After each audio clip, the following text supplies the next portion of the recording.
The wind howls through the valley with a sound like breaking glass, and in a small cabin at the edge of the forest, a woman watches her firewood supply dwindle. 3 cords left, maybe 4 if she's careful, and February hasn't even arrived yet. The cast iron stove in the corner devours logs like a starving animal, radiates heat for an hour, maybe 2, then demands more fuel. The neighbors down the road think she's crazy for living out here alone, for trying to make it through a northern winter with nothing but determination and a homestead that's barely holding together. They're about to think she's even crazier. Before we go any further into this story, if you're interested in real survival strategies, practical homesteading solutions, and stories about people who refuse to give up when everyone else thinks they should, hit that subscribe button right now. This channel is about documenting the techniques that actually work when modern convenience fails.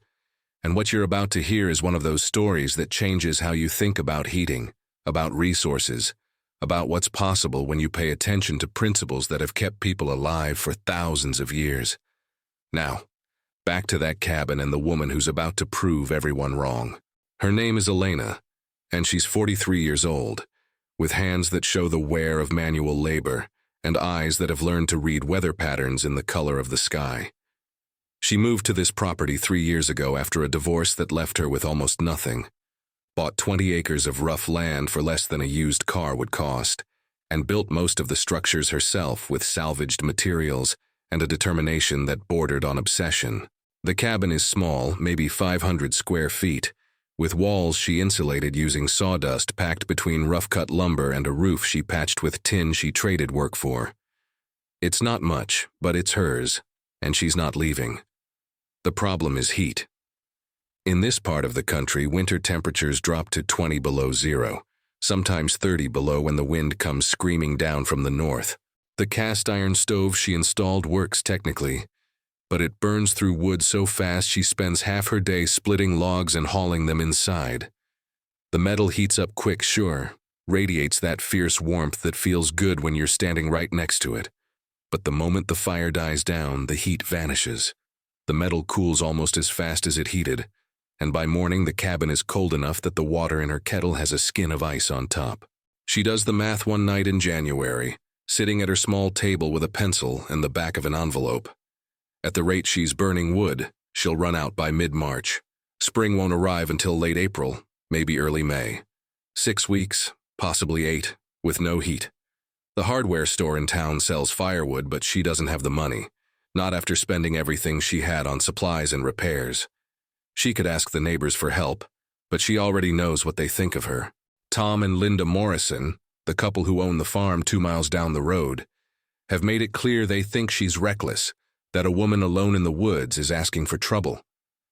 Bill Chen, who runs the general store, is polite but skeptical every time she comes in. He's seen people like her before, people with big dreams and small bank accounts, and most of them don't make it through their first winter. She's not going to be one of those people. She's not going to fail. But she needs a solution, something that will let her heat the cabin without burning through wood like it's going out of style. That's when she remembers something her grandmother told her years ago, back when Elena was just a kid visiting the old woman's house in the countryside. Her grandmother had a stove that was nothing like the modern ones, a massive structure built from stone and clay that took up a quarter of the kitchen. It was ugly, absolutely ugly, with rough surfaces and a shape that looked like someone had built it without any plan at all. But that stove, her grandmother said, could keep the house warm for 2 days on a single firing. You'd build a fire in the morning, let it burn hot for a few hours, then let it die out completely. The stones would hold the heat, releasing it slowly, steadily, warming the house through the night and well into the next day. Elena sits there in the cold cabin, that memory turning over in her mind, and she makes a decision. She's going to build one of those stoves. A masonry heater, that's what they're called. A contraption made from stone and clay that weighs as much as a small car and looks like something a child might build in a sandbox. She has no formal training, no blueprints, no money to hire someone who knows what they're doing. What she has is a memory, some books she can borrow from the library, and a stubborn refusal to freeze to death in her own home. The next morning, she drives into town in her pickup truck that's more rust than metal and heads to the library. The librarian, a woman named Margaret with silver hair and skeptical eyes, watches as Elena checks out 3 books on masonry heaters, stone construction, and traditional heating methods. "You building something?" Margaret asks, and there's that tone in her voice, the one that says she doesn't think Elena knows what she's getting into. "Just doing some research," Elena replies, and she leaves before the conversation can go any further. She knows what people think. She's heard the whispers, seen the looks. That woman living alone in the woods, the one who thinks she can make it without any help, the one who's going to end up frozen solid come spring. Back at the cabin, Elena spreads the books across her table and starts reading. The principles of a masonry heater are actually quite simple, which is why cultures all over the world have used variations of this design for centuries. The Russians have their pechkas, massive stoves that heat entire houses. The Finns have the contraflow heater, elegant structures that extract every bit of heat from the exhaust gases before they go up the chimney. The Koreans have the ondol, a system where heated air flows under the floor. All of them work on the same basic idea, thermal mass. When you burn wood in a regular metal stove, most of the heat goes straight up the chimney. The fire burns hot. The metal transfers some of that heat to the room, but a huge percentage of the energy is wasted. With a masonry heater, you design the stove so the hot exhaust gases have to travel a long, winding path through stone or brick before they exit the chimney. As those gases snake through channels inside the stove, they transfer their heat to the masonry. The stone or brick absorbs that heat, storing it like a battery, then radiates it out slowly over the next 12, 24, even 36 hours. The fire itself burns hot and fast, consuming the wood completely and efficiently, then dies out. You're not maintaining a fire all day like you would with a regular stove. You're building one intense fire that superheats a ton of rock, and that rock does the work of heating your space for the next day or two. Elena reads about heat capacity and thermal conductivity, about how different materials store and release heat at different rates. Stone is excellent for this purpose because it has high thermal mass, meaning it can absorb a lot of heat energy and release it slowly. Clay and brick work well too. The key is mass, lots of it, and a design that forces the exhaust gases to give up their heat before escaping.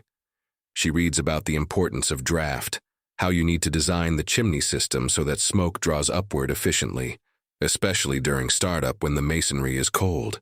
She reads about the danger of creosote buildup, how burning wood at low temperatures can create a sticky, flammable residue in the chimney that can cause fires. That's why masonry heaters are designed to burn hot and fast, complete combustion, clean burning, everything turned to ash and heat with minimal smoke. The more she reads, the more excited she gets. This could work. This could actually work. But she needs materials, and she needs help figuring out exactly how to build the thing so it doesn't fill her cabin with smoke or crack apart after the first firing. The next day, she walks her property, looking for stone. The land is rocky, which was one of the reasons it was cheap, and there are outcroppings of granite and fieldstone scattered throughout the woods. She spends a week gathering rocks, selecting pieces that are roughly rectangular, that fit together with minimal gaps, that haven't been weakened by years of freezing and thawing. She hauls them back to the cabin in a wheelbarrow, one load at a time, her back aching by the end of each day. She collects enough stone to build a structure about 4 feet wide, 3 feet deep, and 6 feet tall. It's going to be massive, easily 2,000 pounds of rock, maybe more. The floor of her cabin is going to need reinforcement, so she spends 2 days jacking up the floorboards in the corner where the old cast-iron stove sits, installing additional support beams underneath, and laying down a base of fire brick that she buys with the last of her savings. The folks at the hardware store give her strange looks when she orders the brick. "What are you building?" the clerk asks, and Elena just smiles and says a project. She can feel the judgment, the assumption that she doesn't know what she's doing, but she doesn't care anymore. Let them think what they want. She mixes her own mortar using clay from the creek bed behind her cabin, sand from the same area, and a bit of lime she buys to help with the set. The mixture has to be right, Not too wet or it won't support the weight of the stones. Not too dry or it won't bond properly. She tests batches, letting them cure for a few days to see how they hold up, adjusting the ratios until she gets something that feels solid. Traditional masonry heaters often use a clay-based mortar rather than cement because clay can handle the thermal expansion and contraction better. Cement is strong but brittle. Clay has some give to it, some flexibility, and that's important when you're building something that's going to go from room temperature to several hundred degrees and back again every day. She learns all of this from the books, from trial and error, from calling a masonry supply place 2 hours away, and asking questions until the person on the other end of the line gets tired of her and hangs up. She doesn't take it personally. She's used to people not taking her seriously. The construction takes 3 weeks. She starts with the base, laying fire brick in a bed of sand to create a heat-resistant floor for the firebox. Then she begins stacking stone, using the clay mortar to bond each piece, checking with a level to make sure everything is plumb and square. The firebox itself is relatively small, maybe 18 inches wide and 20 inches deep, just big enough to hold a decent load of wood. The key is not the size of the firebox, but what happens to the heat after it's generated. She builds channels inside the stove, a maze of pathways that the exhaust gases will have to travel through. The hot air from the fire rises into a chamber above the firebox, then is forced to travel horizontally through a series of baffles before it can rise again. Each time the gases change direction, they slow down and transfer more heat to the surrounding stone. She's essentially building a heat exchanger out of rock, and it's tricky work because everything has to fit together precisely, or the draft won't work, and the stove will smoke. She makes mistakes. On the 4th day, she realizes that one of the channels is too narrow and will restrict airflow too much, so she has to tear out a section and rebuild it. On the 9th day, a cold snap hits and the mortar freezes before it can cure properly, so she has to scrape it out and redo 3 courses of stone.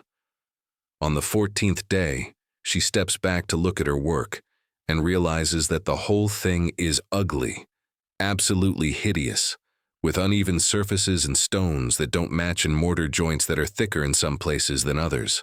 It looks like something a child built, or maybe something left over from a civilization that never learned about aesthetics. She stands there in the cold cabin, looking at this monstrosity she's created, and she laughs. It's ugly. There's no denying that. But if it works, if it does what it's supposed to do, she doesn't care what it looks like. Function over form, survival over beauty. That's the world she lives in now. She finishes the construction by building the chimney, a stack of stone that rises 6 feet to the ceiling and connects to a metal flue pipe that goes through the roof.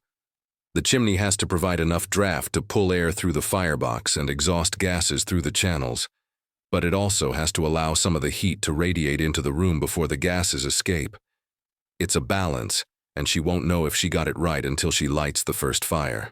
Before that can happen, the stove needs to cure. The mortar has to dry completely, and any moisture in the stone needs to have time to evaporate. If she fires it too soon, the water trapped inside will turn to steam, expand, and crack the whole structure apart.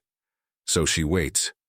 For 10 days she runs the old cast iron stove, burning through more precious firewood, while the ugly stone monster in the corner sits there like a silent promise. During those 10 days, word gets around. Tom Morrison stops by to drop off some eggs. He says his chickens are overproducing, but Elena knows he's really there to see what she's been up to. He walks into the cabin, takes one look at the stone stove, and his eyebrows go up. "What in the world is that?" he asks, and there's no hiding the skepticism in his voice.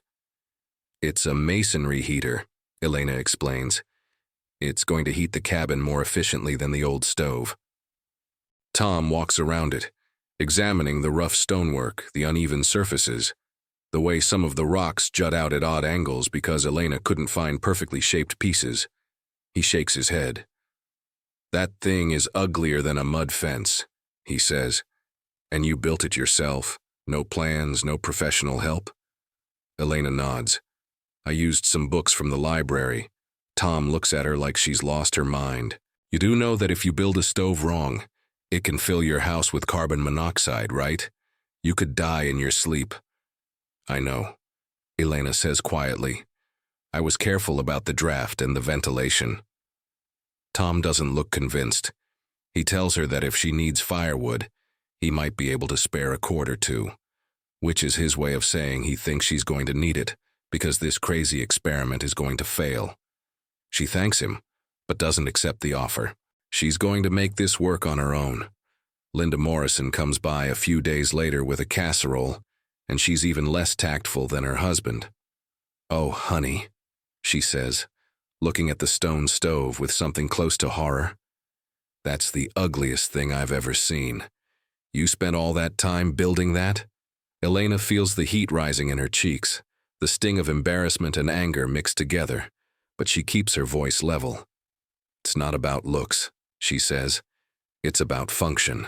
Linda makes a non-committal sound and changes the subject, talking about the weather and how cold it's been, and how she heard there's a big storm coming in next week.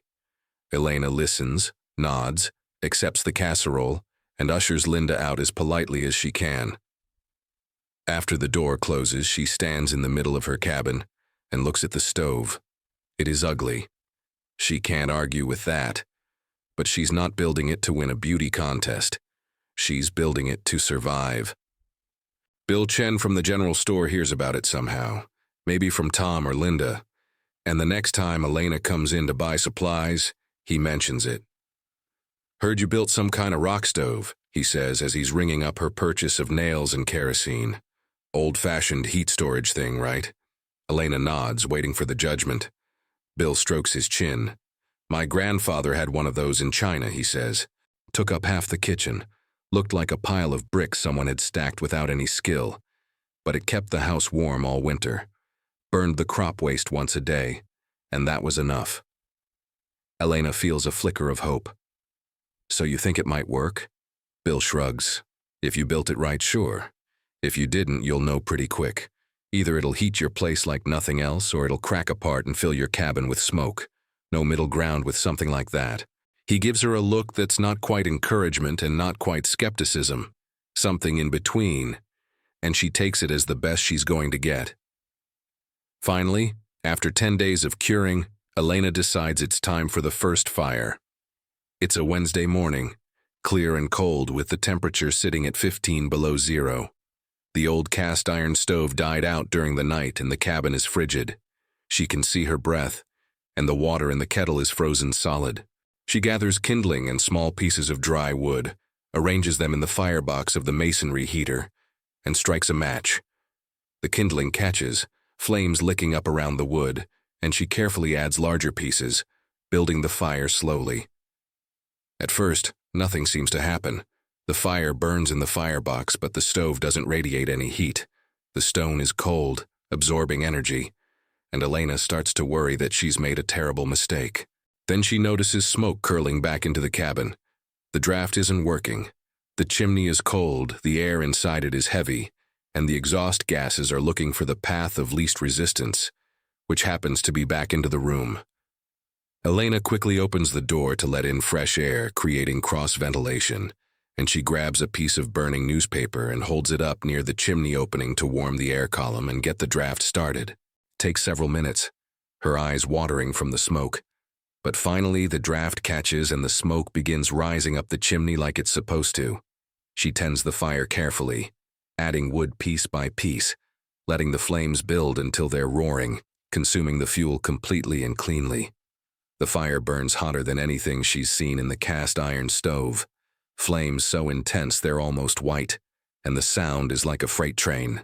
Heat pours off the firebox opening, and Elena has to step back because it's almost too much. She keeps feeding wood into the firebox for 2 hours, using a mix of hardwood splits and smaller pieces, keeping the fire as hot as she can. The stone around the firebox starts to warm, the surface changing from cold to warm to almost too hot to touch. She can feel the heat radiating from the front of the stove now, a gentle warmth that's completely different from the fierce blast of the cast iron stove.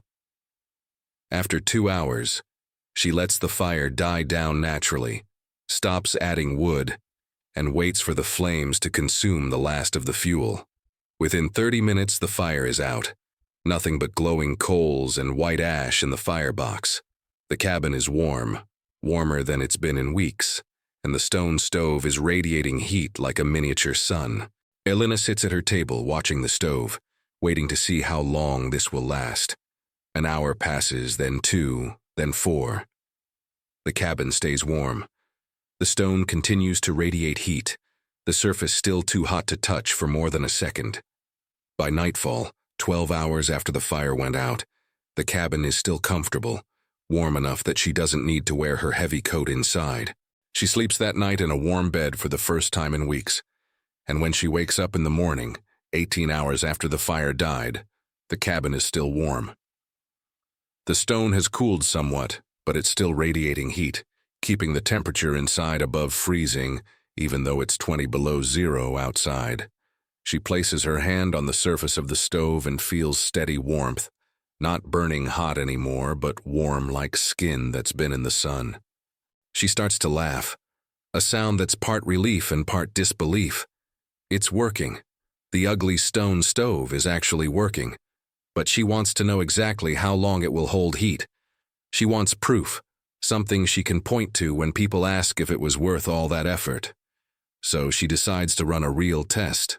She waits until the stone has cooled completely, back to room temperature, and then she checks the weather forecast. There's a storm coming in 2 days, a big one, with temperatures expected to drop to 30 below zero and high winds. Perfect conditions for a test. If the stove can keep the cabin warm through that, it can handle anything winter throws at her. She prepares carefully, gathering her best firewood, splitting it down to the right size, stacking it near the stove so it's ready to go. She makes sure she has a good thermometer, one of those indoor-outdoor models that shows both the temperature inside the cabin and outside. She sets up a notebook to track everything. When the fire starts, how long it burns, when it goes out, and then the temperature readings every few hours until the stone finally cools. The storm arrives on schedule, rolling in from the north with wind that shakes the cabin and snow that comes down so thick she can barely see the trees 50 feet away. The temperature outside drops to 28 below zero according to her thermometer, and the wind chill makes it feel even colder. Elena builds her fire at 6 in the morning, lighting the kindling and carefully feeding wood into the firebox until the flames are roaring. She burns the fire hot for 2.5 hours, using about half a quart of wood, significantly less than she would normally burn in the cast iron stove over the course of a full day. The stone heats up, absorbing the energy, and by the time she lets the fire die out at 8:30 in the morning, the surface of the stove is almost too hot to approach. The cabin is warm, comfortably warm, and Elena sits down with her notebook to start tracking. Hour 0, 8:30 a.m. Fire just died out. Cabin temperature 72 degrees. Outside temperature 28 below. Stove surface too hot to touch. Hour 4, 12:30 p.m. Cabin temperature 70 degrees. Outside temperature 30 below. Stove surface still very hot. Hour 8, 4:30 p.m. Cabin temperature 68 degrees. Outside temperature 29 below. Wind howling. Stove surface hot to the touch. Hour 12, 8:30 p.m. Cabin temperature 65 degrees. Outside temperature 27 below. Stove surface warm. Can hold hand on it for a few seconds. Hour 16, 12:30 a.m. Cabin temperature 63 degrees. Outside temperature 26 below. Stove surface warm. Hour 20, 4:30 a.m. Cabin temperature 61 degrees. Outside temperature 28 below. Stove still radiating gentle heat. Hour 24, 8:30 a.m. Cabin temperature 59 degrees. Outside temperature 30 below. Stove surface warm to the touch. Elena sleeps through most of the night, waking up every few hours to check the temperature and write down the numbers. The cabin stays comfortable, never dropping below comfortable sleeping temperature, and she doesn't add a single piece of wood to the stove. The stone just keeps radiating heat, slowly and steadily, pulling from the energy it absorbed during that 2.5-hour burn. Hour 28, 12:30 p.m. Cabin temperature 57 degrees. Outside temperature 29 below. Stove still radiating perceptible heat. Hour 32, 4:30 p.m. Cabin temperature 55 degrees. Outside temperature 27 below. Stove surface just barely warm. Can hold hand on it comfortably. At 32 hours, a full day and 8 hours after the fire died out, the cabin is still warmer than it would be without any heat source at all, and the stone is still radiating a small amount of heat. Elena can place her hand on the surface and feel warmth, subtle but definitely there. The outside temperature has moderated slightly as the storm moves through, but it's still brutally cold, and the wind is still screaming around the cabin. Without the stove, the interior would have dropped to near freezing by now. Instead, it's holding at 55 degrees, cool but not dangerously cold, and all from a single firing 32 hours ago. Elena sits at her table, looking at her notebook, and she feels something she hasn't felt in a long time. Vindication. The ugly stone stove that everyone laughed at, that Tom Morrison said looked like a mud fence, and Linda Morrison called the ugliest thing she'd ever seen, has just kept her cabin warm for 32 hours on a single burn. 32 hours. She does the math, comparing it to the cast iron stove. With the old stove, she would have had to tend the fire constantly, adding wood every 2 to 3 hours, burning through a cord and a half of wood over that same time period. With the masonry heater, she used half a cord and didn't touch it once after the fire died. The efficiency is staggering. If she fires it once a day, she'll use a fraction of the wood she was burning before. She might actually make it through the winter without running out. But she's not satisfied yet. She wants to push it further, see exactly how long the stove can hold useful heat.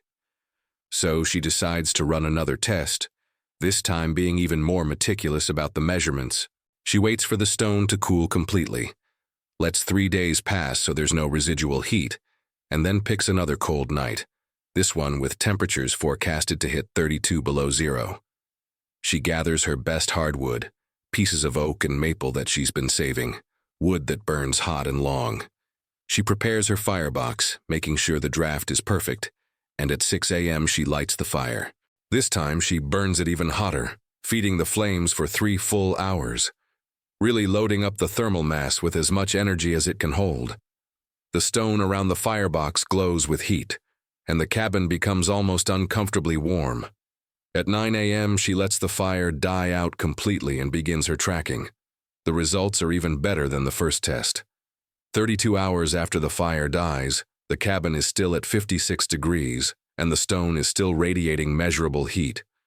But here's what gets her attention. The stone doesn't suddenly stop giving off heat at 32 hours. It continues, gradually, slowly losing its stored energy to the surrounding air. At 36 hours, the stone is still warm enough that she can feel it with her hand. At 40 hours, there's still a subtle warmth. It's not enough to heat the cabin significantly by that point, but the thermal mass is still releasing energy.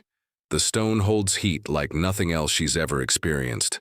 It's like a battery that discharges over days instead of hours, and the implications are profound. If she times her fires right, burning once every 24 hours, she can keep the cabin continuously warm with a fraction of the wood she was using before. She writes everything down in her notebook, recording the temperatures, the observations, the fuel consumption. She sketches a graph showing the temperature curve over time, the slow decline from the initial peak to the final ambient temperature. She calculates the efficiency, rough numbers but good enough to see that the masonry heater is at least 4 times more efficient than the cast iron stove, maybe 5 times if she factors in the wasted heat that goes up the chimney with the metal stove. The numbers don't lie. The ugly stone stove is a success. Now she has to show everyone else. Tom Morrison is the first person she tells. He stops by a week later to check on her after the storm, and she invites him inside. The cabin is warm, comfortably warm, and there's no fire burning in the stove. Tom looks around, confused. "Where's the heat coming from?" he asks. "From the stove," Elena says, pointing to the stone mass in the corner. "But there's no fire," Tom says. "I know," Elena replies. "I burned a fire yesterday morning. Once. For 3 hours. And it's been heating the cabin ever since. Tom walks over to the stove and places his hand on the stone. It's warm, not hot, but definitely warm. He looks at Elena with surprise. This thing is still putting out heat? Elena nods and shows him her notebook, the temperature readings, the timeline. Tom reads through it, his expression changing from skepticism to interest to reluctant respect. 32 hours, he says, almost to himself. You're telling me this ugly pile of rocks kept your cabin warm for 32 hours after the fire died? Elena smiles. That's exactly what I'm telling you. Tom shakes his head. I'll be damned. I didn't think it would work. Thought you were wasting your time. But this is impressive. How much wood did you use? About half a cord for a 3-hour burn, Elena says. Compare that to what I was using before. Tom does the math in his head and whistles. You've cut your wood consumption by 3/4, maybe more. Elena nods, which means I'll make it through the winter on what I have. Tom looks at the stove again, studying the rough stonework, the uneven surfaces, and he laughs. It's still ugly as sin, he says. But I guess ugly doesn't matter when it works this well. Linda Morrison comes by a few days later, and Elena gives her the same demonstration. Linda is harder to convince, asking questions about safety and carbon monoxide and whether the stove might crack apart and cause a fire. But by the end of the visit, she's grudgingly impressed. Bill Chen from the general store hears about it from Tom and Linda, and the next time Elena comes into town, he greets her with a smile. Heard your experiment worked out, he says. 32 hours of heat from one firing. That's better than my grandfather's stove, and he swore by that thing. Elena feels a warmth that has nothing to do with the temperature of the store. It's the warmth of being taken seriously, of having her work recognized, of proving that she knows what she's doing. Word spreads through the small community. People who had written her off as a naive city woman playing at homesteading start to see her differently. She's not crazy. She's resourceful. She's someone who identified a problem, researched a solution, and executed it despite having no formal training and no help. The ugly stone stove becomes something of a local legend, and by the end of winter, 3 other people in the area have asked Elena to help them build their own versions. She makes it through that winter using less than half the firewood she had stockpiled, burning the masonry heater once a day in the morning, letting it heat the cabin through the day and night, and waking up to a warm space every morning. The stove performs flawlessly, never cracking, never smoking, just radiating steady heat day after day. She learns the rhythm of it, learns how much wood to use for different temperatures, learns to read the stone and know when it's time for another firing. On the coldest days, when the temperature drops below 30 below and the wind is howling, she burns the fire a bit longer, loads more energy into the thermal mass. On milder days, when it's only 10 or 15 below, she burns less. The stove responds to her inputs like a well-tuned instrument, and she becomes skilled at playing it. By the time spring arrives in late April, Elena has become a different person. She's still living in the same small cabin, still working the same rough land, but she's proven something to herself and to everyone around her. She can do this. She can survive, and not just barely survive, but thrive, finding solutions to problems that would have defeated someone less determined. The ugly stone stove stands in the corner of her cabin like a monument to practical knowledge, to the power of thermal mass, to the wisdom of old techniques that modern society has largely forgotten. It's not beautiful. It doesn't need to be. It works, and that's all that matters. If you've made it this far in the story, here's what you need to take away from Elena's experience. First, thermal mass is one of the most underutilized principles in modern heating. We live in a world of instant gratification, turning on heaters that provide immediate warmth and then shut off, wasting energy and money. But if you can store heat in materials that release it slowly, like stone, brick, or even water, you can dramatically reduce your fuel consumption. The principle applies whether you're building a masonry heater like Elena did, or simply adding thermal mass to an existing heating system. Second, efficiency isn't always about high-tech solutions. Sometimes the old ways work better than the new ones. Masonry heaters have been used for thousands of years in cold climates because they work. They're simple, they require no electricity, They use renewable fuel, and they provide comfortable, even heat for long periods. In a world where energy costs keep rising and supply chains can be disrupted, having a heating system that's independent and efficient is invaluable. And third, don't let other people's skepticism stop you from trying something that makes sense. Elena faced mockery, doubt, and outright criticism from her community. The stove was ugly. She had no formal training.